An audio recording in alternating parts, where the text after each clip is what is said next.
우리은행 채용이 떠서 기쁜 분들도 있겠지만 조금 아쉬운 분들도 있을 것 같은 게 지금 디지털 IT 부분 이렇게 특정 채용만 부분만 채용을 하고 있네요. 네, 맞아요. 이제 아무래도 대부분의 친구들은 이제 특정 막 어떤 기업에 있어서 지원할 때 좀 넓게 채용했으면 좋겠다는 생각을 하고 있는데 디지털 아이템만 채용한다 그러니까 일반 행원 지원하려고 했던 분들은 아, 뭐야. 여기도 결국에는 우리를 배신하는 거야? 막 이런 생각을 하기도 해요. 근데 사실 엄밀히 따지면은 이거를 일반 행원이 지원을 아예 못하는 건 아니다. 오늘 그 얘기를 좀 중점적으로 할 예정인데 여러분들 디지털 IT라고 해가지고 뭐 일반 행원이어서 너무 걱정하지 마시고 평소에 디지털 능력, 디지털 역량 없어가지고 행원밖에 준비를 못했던 문돌이들, 문순이들도 이것도 꼭 보셨으면 좋겠어요. 그래서 여러분들 지원할 때 디지털 직군만 지원하는 그런 채용이라고 생각하지 마시고 당연히 그분들이 조금 더 유리할 수는 있겠지만 일반 행원들도 지원하시면 우리은행의 채용에 좀 도움이 되지 않을까. 실제 여러분들도 은행 들어가시면 앞으로 디지털 IT 쪽이 좀 더 발달할 거라는 건 누구나 다 알고 계시잖아요. 가서 후에 입사 후에도 내가 역량이나 경쟁력을 갖기 위해서는 어쨌든 디지털 IT 역량이 있어야 될 거고 그런 일환의 시작점을 아예 채용에서부터 여러분들이 가져갈 수 있는 좋은 기회일 수도 있다. 이 생각을 좀 염두에 두셨으면 좋겠습니다. 그러면 일단 은행 가운데서도 우리은행 굉장히 인기가 많을 텐데 이번 채용에도 굉장히 많은 분들이 몰리겠네요? 아무래도 그렇겠죠. 이제 아무래도 지금 현재 시중은행이라고 해가지고 4대 은행 중에 특히 뭐 이제 국책은행 중에 IBK 기업은행까지 해서 5대 은행 중에 뭐 가장 연봉이 높은 은행이 어디냐? 사실 거의 비슷하거든요. 그러다 보니까 이 5대 은행들이라고 한다면 기본적으로 모든 행원들 준비하시는 분들이 다 좋아하는 은행이고 그리고 또 워라밸도 나 때는 말이야. 이게 라떼는 굉장히 이게 늦게 퇴근하기도 했는데 맞아요. 지금은 요즘에는 주 52시간, 40시간 막 이런 것들이 진짜 본격적으로 도입되고 나서 야근이 거의 없는 문화래요. 물론 이제 IT나 디지털 직군들 일정 부분 같은 경우에는 아무래도 우리가 어플리케이션이나 이런 거 전산 시스템 자체를 밤까지 이용하는 경우가 많다 보니까 그거에 따라서 또 야근이 있지 않겠냐라고 생각하실 수도 있는데 그런 분들에 한해서는 또 이 유연근무제를 통해 가지고 늦게 출근을 시켜줘요. 그러니까 사실상 여러분들한테는 워라밸도 좋은 거죠. 그런 측면에 있어서는 정말로 워너비 은행이지 않을까 저는 생각합니다. 네, 워라밸에다가 고연봉까지 워너비 은행 맞는 것 같습니다. 쌤도 이제 우리은행 출신이시잖아요. 실제 사회생활도 해보셨고 당시에 왜 우리은행을 좀 선택하셨는지 궁금해요. 진짜 저는 이제 대학교에 들어갔을 때 처음으로 이제 계좌라는 걸 만들어 봤거든요. 은행 계좌라는 거를. 그 전까지는 사실은 이제 호주에서 유학을 하고 있었기 때문에 뭐 한국에 계좌가 없었는데 그러다 보니까 자연스럽게 학교에서 이용하는 은행이 제 첫 은행이 되고 첫 은행이 되자마자 자연스럽게 거기에 있는 상품들을 많이 쓰게 되더라고요. 네. 근데 그렇게 되니까 자연스럽게 다른 은행보다 그 특정 은행에 애착이 더 가는 게 있고 실제로 제가 만약에 최종 취업을 한다 할지라도 바로 좀 이해도를 높은 상태에서 영업을 하는 게 내 스스로도 좀 스트레스를 덜 받지 않을까라는 생각이 들더라고요. 그래서 우리은행을 선택한 게 첫 번째 이유고요. 두 번째는 뭐 다른 여러 은행들도 면접을 봤겠죠. 근데 우리은행이 당시에 유일하게 카드 정보 유출 사태가 안 일어났던 은행이었어요. 그러니까 그 이슈가 안 터졌던 은행이기 때문에 어떻게 보면은 그게 좀 더 포인트가 되지 않을까. 이게 우리가 고객과의 신뢰관계를 유지하는 데 가장 도움이 되는 그런 부분이지 않을까 이런 생각에 좀 우리은행을 적극적으로 지원한 것 같습니다. 이번 채용이 보면 디지털 IT 부문에서의 채용인데 은행들이 또 디지털 IT 한다면 뭐 폰뱅킹, 핀테크 요 정도로 생각해 볼 수 있을까요? 이제 우리은행 같은 경우도 마찬가지로 IT, 폰뱅킹, 핀테크 이 정도 수준에서 멈추지는 않겠죠. 네. 우리가 뭐 카카오뱅크라든지 K뱅크라든지 하는 곳들은 이제는 어플리케이션으로 대출까지 받는 수준까지 왔잖아요. 사실 비대면으로 모든 것들이 가능해지고 추후에는 이거를 더 나아가가지고 빅데이터를 통해서 다양한 상품들을 만든다든지 혹은 AI를 통해 가지고 포트폴리오를 짠다든지 하는 그런 신기술 사업까지도 영역을 확장해 갈 가능성이 굉장히 많습니다. 그렇기 때문에 여러분들 단순히 좀 이게 그냥 전산 시스템만 다루는 일이다라고 생각하시기보다는 그 더 먼 미래를 그려가는 직무, 그려가는 일이다. 그리고 그런 직군을 뽑아서 우리은행도 디지털 IT 그룹이 생긴 거다라고 생각하셨으면 좋겠습니다. 네. 그러면 언제부터 이렇게 IT와 디지털에 좀 힘을 쏟기 시작했을까요? 이게 사실 정말 웃기적인데 네. 저가 채용이 들어갔을 때까지만 하더라도 이게 IT 직군, 디지털 직군을 따로 뽑은 적이 없어요. 대부분 다 그런 경우에는 경력자를 뽑거나 수식 채용을 하는 경우가 있었긴 했지만 실제 신입 행원들 중에 IT 부서나 IT 부문으로 넘어간 케이스들은요. 화학과 뭐 아니면은 또 어디 있었죠? 심리학과 뭐 이런 분들이 그냥 현장에 있다가 너 이공계 출신이네? 그럼 좀 공부 좀 잘하지 않겠어? 라고 하면서 IT 교육을 네. 받아볼 생각 없니? 라고 하면서 전폭적으로 지원을 한 1년 동안 받고 그 다음에 IT 부서나 디지털 부서로 넘어갔던 케이스들이 굉장히 많았습니다. 그리고 그런 분들이 선배가 돼서 어느 정도 자리를 잡고 나니까 그래 이제 본격적으로 IT 디지털 직군을 따로 채용하자라는 그런 움직임이 전체 은행에서도 다 같이 동시에 시작이 됐고 그런 측면에 있어서 이제 IT 디지털 직군을 따로 뽑기 시작했습니다. 그렇게 당시에는 그래서 이 이공계열이라든지 통계학과 출신이라든지 뭐 이런 것들을 갖고 계신 분들이 기본적으로 내가 IT를 공부하더라도 응용할 수 있는 범위라든지 이공계열 지식을 좀 더 담을 수 있는 범위가 넓다 보니까 그런 부분들을 좀 우선순위로 담았었고 지금은 그런 분들도 있지만 대부분의 경우에는 애초에 채용 때부터 이제 여러분들 전공을 살려가지고 들어가는 케이스들이 많죠. 뭐 그렇다고 하더라도 일반 행원이 IT 부서를 아예 못 들어가느냐? 그건 절대 아니에요. 과거 네. 산내가 있기 때문에 지금도 가능은 합니다. 예. 아니 근데 사실 IT 출신이 아닌데 그러니까. 아무리 뭐 교육을 해준다고 해도 그 교육을 받고 부서가 달라지면 굉장히 고생을 하셨을 것 같아요. 이게 진짜 반은 맞고 반은 틀리다고 생각을 해요. 그러니까 우리은행의 제가 가장 큰 강점이라고 부르는 게 뭐냐면 사실은 HRD 그러니까 여러분들한테 하는 인재 교육이 정말 잘 되어 있는 은행이다라고 저는 확신하거든요. 왜냐하면 앞서 제가 말씀드렸잖아요. 실제 본인의 전공이나 직무가 아닌데도 불구하고 이쪽으로 배치를 하기 전에 한 1년 정도 교육을 해줬다고. 그런 측면에 있어서는 이게 실제로 여러분들이 아무리 IT나 디지털 직무자가 아니라 할지라도 충분히 교육기간 그리고 본인이 습득할 기간은 남아있지 않았을까. 최근에도 여러분들한테 이런 IT 디지털 교육을요 단순히 이렇게 1년 동안 하는 교육 이외에도 CDP라 그래가지고 커리어 디벨롭먼트 프로그램 그 IT 관련 기술 데이터 같은 것들도 여러분들이 원하면은 스스로 학습할 수 있게끔 환경을 조성해놨다 그러더라고요. 그래서 이런 부분들이 여러분들이 어떻게 보면 공부할 수 있는 여력이라든지 환경 그리고 회사에서 전폭적으로 지원하는 부분이다. 그렇기 때문에 처음에 적응하는 건 반은 어렵겠죠. 하지만 그만큼 혼자서 해야 되는 노력이 아니라 다 같이 함께하는 노력이기 때문에 금방 적응을 해나갈 수 있다라는 것이죠. 여러분들이 만약에 행원으로 지원했다라고 한다면요. 기본적으로 내가 IT 디지털 부서로 가게 됐다라고 하면 거기서 그냥 단순히 오퍼레이터로서 코딩을 하는 역할을 수행하진 않을 겁니다. 심지어 IT나 디지털 부서로 본격적으로 취업한 그런 관련된 과 친구들도 마찬가지고요. 여러분들이 채용 공고를 살펴보면 아시겠지만 대부분은 전략이나 기획 수립에 초점이 맞춰져 있는 것을 확인할 수가 있습니다. 그런 측면에서 여러분들이 생각하는 그런 내가 IT를 공부를 해가지고 따로 막 1년 동안 공부했다고 해서 적응이 힘들겠네. 아닙니다. 실제 여러분들한테 그런 앱을 개발해주고 하는 곳들은요. FIS라 그래가지고 우리은행 자회사가 있어요. 거기서 직접적으로 다 코딩을 해주고 여러분들은 그거를 어떻게 보면 기획해주고 관리해주는 역할을 수행하겠죠. 그렇기 때문에 여러분들이 그런 IT에 대해서 본격적으로 어떤 코딩 능력을 열심히 그리고 엄청나게 대단하게 가져야 된다고 생각하진 않으셨으면 좋겠습니다. 거기다 나아가서 만약에 그런 경우 내가 코딩도 잘하고 싶다.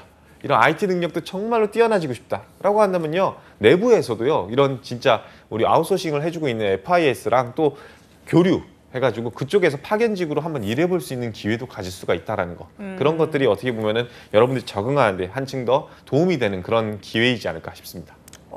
그렇지만 이제 디지털 IT 분야로의 이런 전사적인 접근이 이루어진 지 얼마 안 됐기 때문에 신입으로서는 조금 부담스러운데 내가 잘할 수 있을까 이런 고민을 할 것 같기도 해요. 이게 재작년부터인가 이제 디지털 트랜스포메이션 DT라는 그런 이야기들이 굉장히 많이 나오기 시작했어요. 모든 은행에서 뭐 국민은행도 그렇고 신한은행도 그렇고 우리은행도 사실은 이제 4차 산업혁명에 맞춰서 기존에 있는 은행 산업을 그대로 가져가면은 분명히 뒤처질 수밖에 없다는 사실을 알 수밖에 없고요. 그런 측면에 있어서 본인이 극복해가지고 앞으로 나아가려 하는 움직임을 만들기에는 가장 적합한 롤모델이 사실은 이 디지털 트랜스포메이션, 전사적으로 디지털화를 꿈꾸는 거겠죠. 이 디지털화라는 건 단순히 비대면 채널만의 강화를 의미하는 게 아니라 대면 채널의 혁신 또한 의미하기 때문에 여러 부분에 있어서 그런 움직임을 만들어가고 있습니다.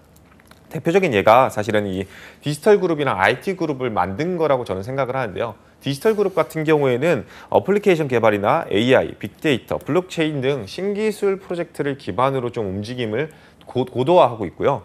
IT 그룹 같은 경우에는 IT 전략이라든지 전산기기 현장 지원, 감사 같이 내부의 이 전사의 전산 시스템을 좀 더 획기적으로, 혁신적으로 바꿔가려고 하는 그런 움직임을 중심으로 이루어지고 있다라고 생각하시면 될 것 같아요. 그러니까 내부, 외부 모두 이 디지털이나 IT를 통해 가지고 좀 더 혁신을 갖춰져서 고객한테 더 쉽게 다가가고 직원들도 더 효율적으로 영업할 수 있는 그런 기회를 창출하는, 어떻게 보면 4차 산업혁명에서 지금은 과도기일 수밖에 없지만 이게 잘 이루어지고 나면은 또 다른 강점과 특징, 그리고 나아가서 앞으로의 미래 먹거리까지도 만들 수 있는 기회이다. 여러분들이 그리고 그거에 어떻게 보면 핵심 인재가 되지 않을까 이렇게 생각합니다. 그러니까 이미 다 성장해서 뭐 과실 따먹을 게 없는 곳보다는 맞아요. 이제 성장하고 있는 그런데 올라타면 더 큰 결실이 있지 않을까 하는 생각도 듭니다. 자, 본격적으로 채용을 좀 살펴볼 텐데요. 이번 IT 디지털 직무에 직무 채용 특이사항이 있다면 좀 어떤 게 있을까요? 여러분 이게 IT, 디지털 이렇게만 생각해가지고 정말 고민이 많으실 거예요. 아, 나는 컴공이 아닌데, 난 소프트웨어 잘 모르는데 해가지고 그냥 완전히 포기하신 분들 많거든요. 네. 자, 일단은 여러분들 이 지금 가장 큰 특징이에요. 학력, 연령, 성별 제한이 없음. 이거를 우리은행에서도 따로 채용 공고에서 올리고 나중에 본인들 홈페이지에도 올리고 그리고 유튜브를 통해서도 얘기했는데 이게 가장 큰 특징이에요. 이 얘기는 즉 여러분들이 컴공과가 아니라도 지원이 가능하다라는 거거든요. 그래서 디지털 직군, IT 직군을 애초에 준비하셨던 분들은 당연히 지원을 하셔야겠지만 네. 일반 행원을 지원하셨던 분들도 만약에 내가 행원이 되더라도 미래가 좀 불확실하다, 나도 그냥 디지털 공부를 해야 되지 않을까라고 생각을 했던 분들이라고 한다면 꼭 지원하시는 게 저는 맞다고 생각을 합니다.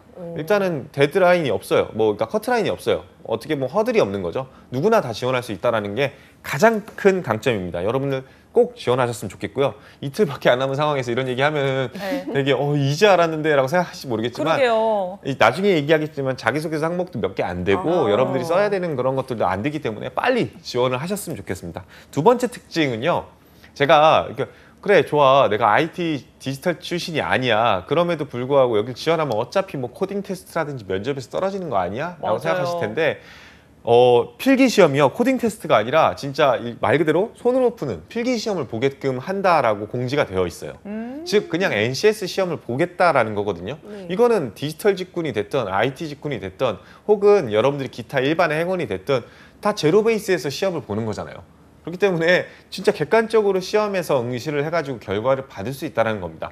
물론 이제 여러분들이 걱정하는 부분 중에 하나는 이 필기 시험을 보게 되면 NCS는 보는 거는 그렇다 치더라도 경제 상식이라든지 디지털 상식이라든지 하는 부분들이 있지 않냐. 특히 이번에 IT 디지털을 뽑으니까 디지털 상식 중심으로 시험을 보지 않겠냐라고 생각하실 수도 있는데 네. 디지털 IT만 나오지 않습니다. 금융 상식도 같이 나옵니다. 그 얘기는 즉 기본적으로 그냥 IT, 디지털을 준비하셨던 분들이라고 한다면 이 금융 상식에 어려움이 있겠죠. 반대로 일반 행원을 준비하셨던 분들이라고 한다면 이 금융 상식의 강점이 있겠지만 디지털 상식에 조금 강점이 없겠죠. 약간의 밸런스가 맞춰지는 그런 게임이에요. 그렇기 때문에 내가 IT 직군, 디지털 직군이랑 경쟁해서 살아남을 수 없겠다 생각하지 마시고 본격적으로 지원을 병행하셨으면 좋겠다 생각합니다. 이번에 필기 주관사 같은 경우에 현재 커리어 케어라고 나와 있더라고요. 근데 이 커리어 케어가 지금 보니까 대부분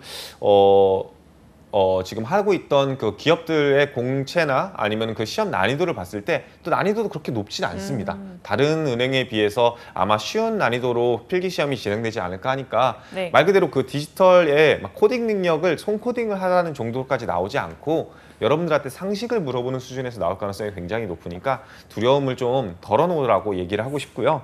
마지막 세 번째 특징은요. 이게 아무리 채용이 블라인드 채용이고 학력, 연령, 나이 제한이 없다 할지라도 가점 요소는 항상 존재합니다. 여러분들이 꼭 알아두셨으면 좋겠어요. 어디 은행을 지원하든 이게 블라인드니까 다 제로 베이스겠지. 아니에요. 제로 베이스인 만큼 학력, 연령, 직업, 뭐 성별, 나이, 신체 조건 이런 것들이 가린다 할지라도 여러분들이 경력사항이나 경험사항, 자격증사항 아니면 어학 점수 이런 것들은 꼭 블라인드를 해야 되는 요소는 아니고 객관적으로 평가받을 수 있는 요소이자 가점으로 받을 수 있는 요소인데 우리은행도 절대 그 틀에서 벗어나지는 않습니다. 그래서 지금 현재 우리은행 해커톤 수상자라든지 코드게이트 본선 진출자라든지 하는 분들한테 서류 면제권을 주고 있는데요. 여기서 사실 여러분들이 눈여겨볼 사실은요. 자격증 면인데요. 분명히 디지털 IT 직군이니까 뭐 정보 처리 기사라든지 아니면 SQLD라든지 SQLP라든지 하는 자격증들이 좀 더 가점이 크지 않을까. 그분들이 더 우선순위 돼서 결국에는 IT 디지털 뽑지 않겠느냐. 물론 이제 그분들도 굉장히 유리한 것은 사실. 문돌이분들보다 훨씬 더 바로 직관적으로 취업을 하는 데 있어서 도움이 되는 건 맞겠죠. 네. 근데 여기에 힌트를 줬어요. 금융 관련 자격증 또한 가점을 주겠다라고 했어요. 그 얘기인 즉, 뭐 IT 디지털 직군을 지원하는데 금융 관련 자격증이 무슨 도움이 돼? 기본적으로 여러분들이 지원하는 곳은 은행입니다. 그렇기 때문에 행원들도 만약에 신분사라든지 자산운용사라든지 하는 자격증들이 있다라고 한다면요. 여기 직군에 지원했을 때 가점을 받을 수 있다라는 거예요. 그래서 다시 또 거기서도 여러분들이 기본 출발선에서 동일하게 시작할 수 있기 때문에 이 부분도 꼭 염두에 주셨으면 좋겠습니다. 그리고 마지막으로 여러분들이 이제 어학 점수에 대해서 좀 더 멀게 생각하는 경우가 굉장히 많습니다. 특히 대부분 다 이제 공기업 준비하다가 IBK 기업은행까지도 지원하시는 분들은 뭐 어학 점수 그냥 850점만 넘기면 되지 아니면은 뭐 어학 점수 받는 곳들 별로 없던데 라고 생각하면서 공기업이라든지 이런 은행 지원하시면 어학 점수를 그냥 별개로 보시는 경우가 있어요.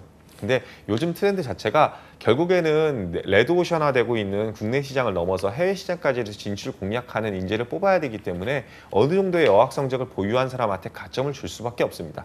우리은행도 이 틀에서 벗어나지 못했고요. 그래서 이번에도 중국어라든지 영어 성적에 대해서는 가점을 주고 있거든요. 이번에 지원하시는 분들은 당연히 이미 끝났기 때문에 채용이 내일까지 있기 때문에 다시 시험을 봐가지고 뭐 점수를 획득할 수는 없겠지만 다른 은행 또한 이 트렌드에서 벗어나지 않았기 때문에 내가 은행을 준비하고 내가 행원을 하고 싶다라고 하시는 분들이라고 한다면 은행을 위해서 영어 점수 혹은 중국어 점수를 꼭 취득하시고 고고익선이겠죠. 900 이상, AL 혹은 토스 8, 레벨 8 이런 것들을 꼭 취득해 두셨으면 좋겠다라고 생각이 듭니다. 지금 얘기 들으시면서 생각보다 굉장히 허들이 낮다. 나도 한번 지원해 볼까 하시는 분들 굉장히 많으실 것 같은데요. 채용 절차를 한번 짚어볼까요? 이 절차는요. 그냥 편하게 생각하시면 됩니다. 그냥 뭐 어렵게 써 있더라고요. 근데 기본적으로 우리가 흔히 알고 있는 그 절차 그대로라고 생각하시면 될 것 같아요. 서류 전형, 그 다음에 필기 전형, 면접 전형, 그리고 마지막으로 임원 면접, 2차 면접 전형 이렇게 생각하시면 될 것 같아요. 이름이 좀 바뀌었어요. 그냥 필기 전형 이후에는 뭐 1차 인터뷰, 2차 인터뷰 그랬는데 아무래도 과거에는 이제 우리은행 같은 경우에는 계속해서 막 하루 종일 보는 면접이라든지 아니면 필기 시험 자체도 좀 이렇게 난이도가 달랐고 막 하는 부분들이 있어서 이름을 좀 그냥 면접 전형 이렇게 했었는데 인터뷰 전형이라 바뀐 이유는 코로나 사태 이후에 좀 더 심화돼서 여러분들한테 물어보려고 하는 그런 경향이 있기 때문에 전체 프로세스 전형 자체는요 다르게 보지 마시고 이렇게 일련의 흐름으로 보셨으면 좋겠다라고 생각을 합니다. 네, 그럼 본격적으로 전형별로 전략을 짚어보려고 하는데요. 먼저 서류 전형부터 확인해 볼까요? 일단은 서류 전형에서 여러분들 지금 알아두셔야 되는 게 기본적으로 학력, 전공 등의 제한 없이 다 지원할 수 있다라고 이야기한 것은 큰 특징, 장점이지만 학교의 학점을 적게 한 부분들은 살아있더라고요. 네. 그래서 이거를 아직 시청하시고 계시는 지원을 안 하셨던 분들 그리고 앞으로 예비 졸업자들께서는요. 아직까지 학점은 블라인드가 아니구나. 라는 것 좀 염두에 두셔서 좀 좋은 학점 유지했으면 좋겠고요. 네. 자기신과 어학점으로 각점을 주겠다고 했으니까 이런 부분들 이외에 다른 부분들 여러분들이 주의하실 거는 당연히 자기소개서밖에 없다고 생각을 해요. 그리고 마지막으로 지금 이게 서류 전형에서 제일 중요한 포인트 중에 한 가지인데 8, 9월에 무조건 졸업을 해 있어야 됩니다. 안 그러면 큰일 난다. 근데 이게 사실은 되게 놓치는 경우가 많아요. 제 동기들 중에서도 한두 명 정도는요. 연수원에서 쫓겨난 케이스가 있었습니다. 실제로 졸업 요건을 못 채워서 졸업장이 안 나왔고 그래서 수료 상태이기 때문에 결국에는 어떻게 보면 고졸인 거죠. 사실상. 네. 그런 분들은 그냥 거짓말했어 나가라고 했던 케이스들이 굉장히 많습니다. 네. 여러분들도 졸업을 앞두고 계신 분들이라면 상관이 없겠지만 이제 아직 졸업 요건을 완전히 충족하지 못했다?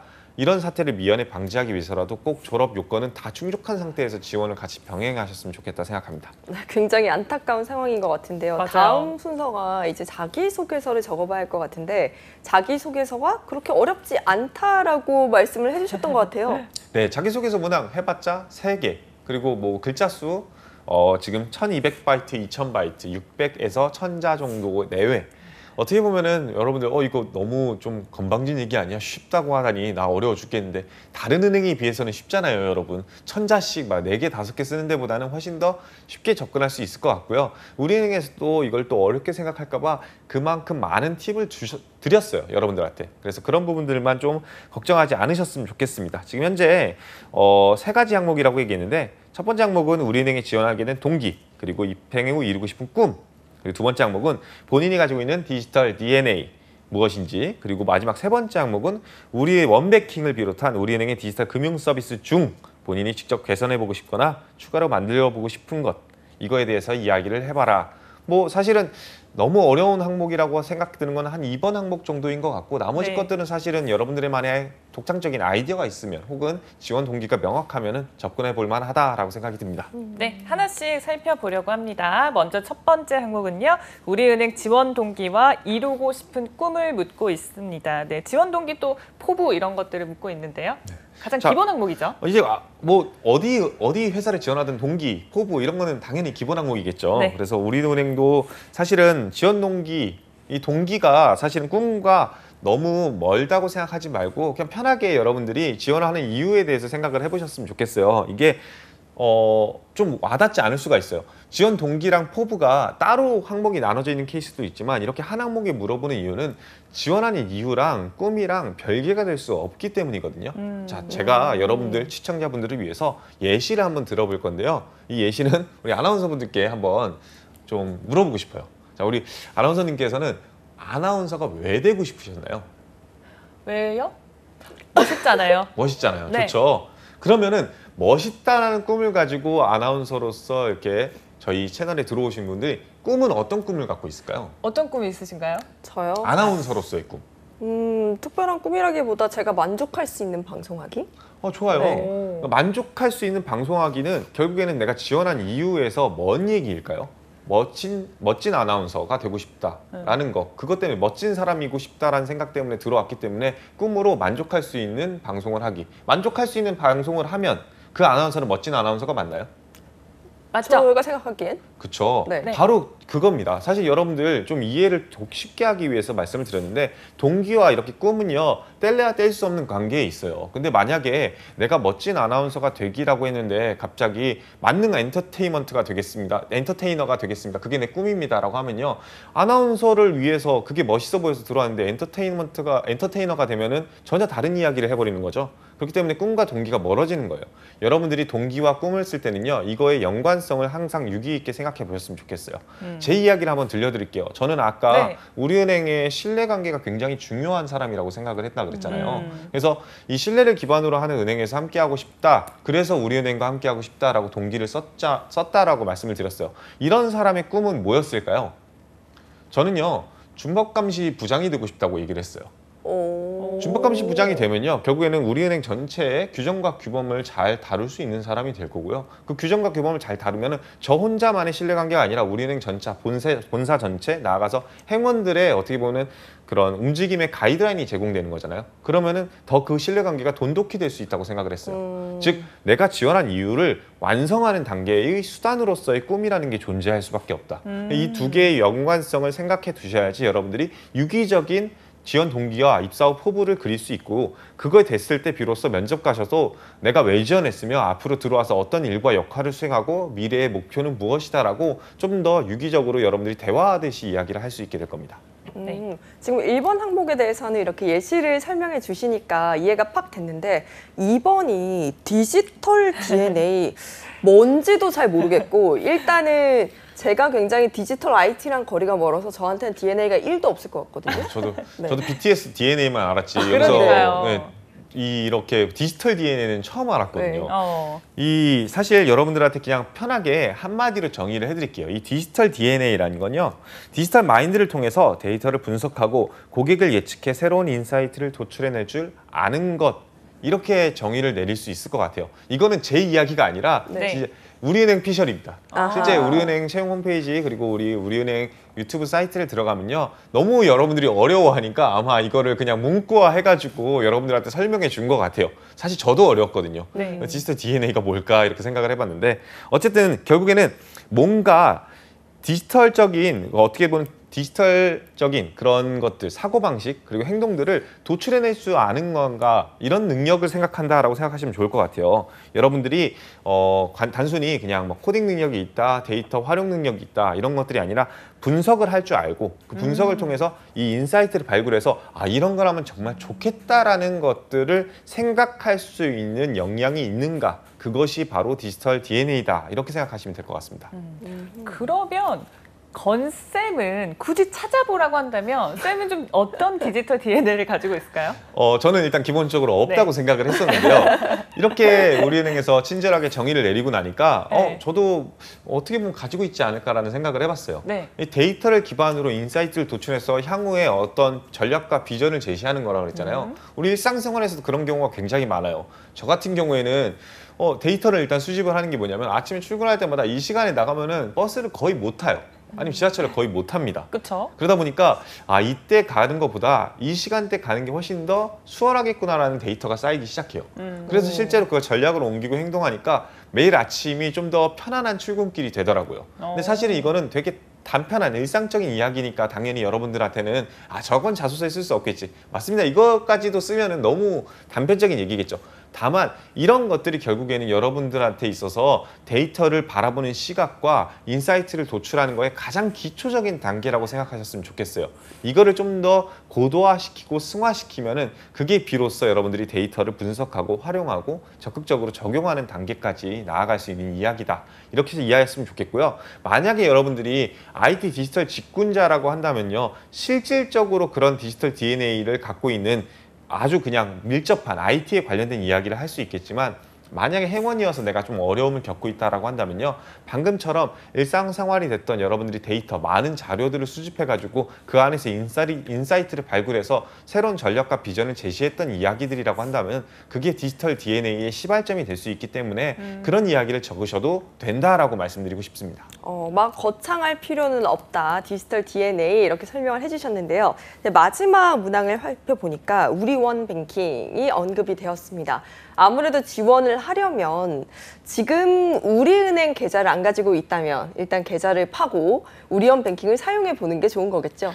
뭐 당연하다고 하기에는 좀 어려운 건 있어요. 왜냐면은 진짜 어려운 게 그 행원들이 아니라 이번에 취업생들, 취업 준비생들 같은 경우에는 여기 은행도 지원했다, 저기 은행도 지원했다, 저기 은행도 지원했다. 솔직히 인정. 근데 그분들 같은 경우에는 문제가 뭐냐면요. 한 은행 계좌를 만들고 나면요. 다른 은행 계좌 개설이 몇 달 동안 안 되는 케이스들이 있어요. 너무 많이 한 번에 동시에 만들었다고. 네. 그래서 만들려고 하고 싶은데 못 만들면요. 이해는 합니다. 그래도 적어도 우리은행에서 어떤 서비스 상품을 판매하는지 정도는 알아야 되잖아요. 계좌는 못 만든다 할지라도 우리원 뱅킹을 깔아볼 수는 있을 거고 계좌는 못 만든다 할지라도 홈페이지는 들어가 볼 수도 있을 거고 계좌는 못 만든다 할지라도 지점에는 방문해 볼 수 있을 거라고 저는 생각을 합니다. 네. 이런 노력들이 여러분들의 차별점을 만들 수 있는 거라고 생각을 하고요.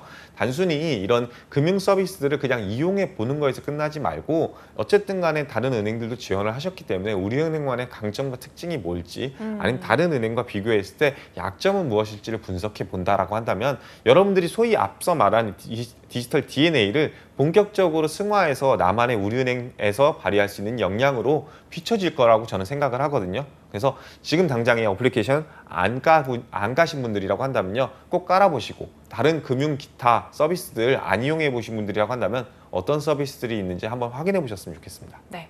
저도 사실 이제 한 명의 고객이에요. 우리원 뱅킹을 사용을 주로 하고 있긴 한데 조금 아쉬운 면들이 보이긴 하더라고요. 네, 이제 소비자 입장에서. 그러면 혹시 이제 감이 안 잡히시는 분들을 위해서 쌤이 좀 아이디어 하나만 좀 이렇게 탁 던져주시면 좋을 것 같은데요. 저는 그러니까 아나운서님께서 먼저 아이디어를 하나 주실 줄 알고 그러고 이용해 보셨다고요. 싶었지만 네. 네. 그래도 쌤이 더 좋은 걸 주실 것 같아서요. 맞습니다. 네. 근데 사실 이게 제가 아이디어를 주는 걸 두려워하는 게 네. 이게 한 명한테 이게 아이디어를 던진다고 하면요. 한 10명이 그걸 또 따라서 응용해서 비슷하게 쓰더라고요. 그래서 이걸 시청하시는 분들은요. 나만의 독자적인 아이디어가 있길 바래요. 여러분들 괜히 표절 의혹에 휩싸이면 안 되잖아요. 이거는 네. 제가 지금 말씀드리는 거는 여러분들이 좀 더 쉽게 접근하라. 그냥 좀 그 이해를 갖고선 접근하라는 의도니까 너무 똑같이 안 했으면 좋겠어요. 제가 팁을 한 가지 들으면요. 최근에 오픈뱅킹이라는 게 굉장히 활성화돼 있어가지고 맞아요. 다른 은행의 계좌 정보라든지 이런 것들을 가져올 수가 있더라고요. 근데 이제 아무래도 이게 더 고도화되고 나면요. 단순히 계좌 정보에서 끝나는 것이 아니라 카드 정보라든지 나중에 보험 정보까지도 가져올 수 있는 그런 환경이 조성될 수 있겠죠. 지금 현재 우리은행, 우리원뱅킹 같은 경우에는 하단의 네 번째 항목이 중에 하나가 사실은 이 자산운용 현황을 보는 거예요. 근데 이 자산운용 현황 자체가 그 우리은행에 거래하고 있는 내용에 대해서만 자산운용을 볼 수가 있어요. 근데 한 은행의 자산운용이 어떻게 일어나는지는 만약에 그 은행을 몰빵해서 보시는 분들이라고 한다면 굉장히 편하게 확인할 수 있겠지만 다른 은행이 골고루 보고 있는 디지털 노마드족 그리고 아니면 금융 노마드족 것들 같은 경우에는 굳이 우리은행에서 이걸 확인할 필요가 없단 말이에요. 다른 좋은 또 경쟁사들 중에서는 이렇게 자산운용 현황을 다른 은행 것까지 비교해서 볼 수 있는 곳들도 있거든요. 하루빨리 이렇게 그런 오픈뱅킹을 좀 더 고도화시켜가지고 네. 전차적으로 전체 금융사들을 통합해서 자산운용 현황을 볼 수 있다고 한다면 우리원뱅킹에 좀 더 경쟁력을 갖추고 네. 다른 이용이 안 하시는 분들이라고 할지라도 우리원뱅킹 이용할 수 있는 유입 요인이 되지 않을까 저는 이런 생각을 한번 네. 해봤습니다. 제가 사실은 대본을 보고 제가 느꼈던 부분인데 저도 이제 오픈뱅킹을 하려고 다른 은행 계좌를 등록을 했어요. 우리은행 뱅킹에. 근데 그래서 다른 은행에서 제 계좌 어떤 내역이 있는지를 보려고 하니까 자세한 내역을 볼 수가 없더라고요. 맞아요. 등록은 되는데 내역을 볼 수가 없어서 조금 아쉬웠던 기억이 있는데 마침 이걸 또 가지고 오셔서 네, 제가 얘기를 하지 않고 쌤이 이제 말씀해 주셨어요. 네. 아니 내역을 못 본다라고 하는 얘기도 굉장히 좋은 얘기라 생각해요. 네. 저는 이게 지금 사실은 우리은행에서 바라는 이야기예요. 어. 엄청나게 대단한 인사이트를 얘기하는 게 아니라 행원 입장에서는요, 솔직히 이걸 계속 이용하잖아요. 그럼 뭐가 단점인지 잘 몰라요. 우리가 계속 하루 종일 그것만 쓰고 하루 종일 어떤 책이나 보고서를 쓰고 레포트를 쓰고 나면요. 이게 당연해지지 단점이라든지 오탈자가 잘 안 보이는 거랑 비슷해요. 여러분들 자기소개서 하루 종일 쓰고 나면은 내가 뭘 잘못 썼는지 모르듯이요. 그렇기 때문에 어떻게 보면 프레시한 여러분들이 신입으로서 지원할 때 일상생활에서는 이게 불편하더라. 일상생활에서 이거는 좀 더 보완했으면 좋겠더라. 라는 생각을 온전히 담아주시는 것이 어떻게 보면은 여러분들이 경쟁력이자 차별점이 될 수 있을 것 같아요. 그리고 이 항목 자체가 기본적으로 우리가 금융 서비스를 그냥 제한하라는 형식이 아니라 여러분들한테 좀 열리게 질문을 했죠. 뭐 어떤 여러분들이 그냥 아예 그냥 보완점만 제시하라는 게 아니라 디지털 원뱅킹도 좋고 아니면 디지털 다른 은행도 좋고 여러 가지 영역에서 그냥 개선할 부분이 있을지 한번 얘기를 해봐라. 아니면 좀 더 추가할 수 있는 게 있으면 얘기해봐라 라고 하면서 열리게 질문했기 때문에 너무 어려워하지 않으셨으면 좋겠습니다.